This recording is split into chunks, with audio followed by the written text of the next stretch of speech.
নাই, আমরা কোনো সারের দাম বেশি নেই না, আমরা 1 টাকাও বেশি নেই না। আপনারা নামে দেখেন, আমার জয়পুরহাটে সপ্তাহে 5 দিন সহকারী কৃষি অফিসার ওখানে যায়, আমার ব্যবসা প্রতিষ্ঠানে বসে, আমার সন্তানের মতো বয়স। সেদিন আমি বললাম, বাবা তুমি কি বলবো? বললো যে আঙ্কেল আপনার সেলস খাতা এবং বিক্রি খাতা, মেমো, স্টক আমি মিলে নেব। আমি বললাম যে সব তোমাকে ছেড়ে দিল, তুমি দেখো।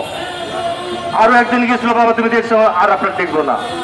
সব সময় তারা এরকম আমাদের কাছে মনিটর করে, আর যেইখানে মনিটর করতে হবে সেইখানে মনিটর করে না।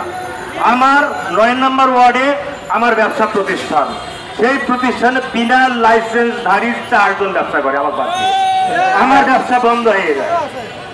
আমাদের অনেক ভাইরা আমরা ব্যবসা করি, এখানে কথা হয়েছে লোন টোন নিয়ে ব্যবসা করি, সবার আমাদের কিছু কিছু লোন আছে, আমারও 2 লাখ টাকা আছে, লোন নাই বলে এটা কথা না।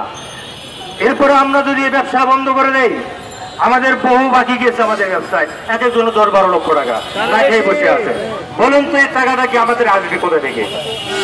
মাননীয় কৃষি মন্ত্রণালয়কে আমার অনুরোধ, আপনারা আমার বাচ্চা কাচ্চার, আমাদের বাচ্চা কাচ্চার এবং আমাদের পরিবারের উপরে এরকম কোনো আঘাতহানি করবেন না।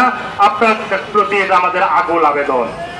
আর যদি করেন তাহলে আপনারা এই সরকার কেন, আমরা যদি সভাপতি সোহেল ভাইয়ের নির্দেশে যদি আমরা কোন এরকম আন্দোলনে যাই, কোন সরকারি সইতে পারিবে না।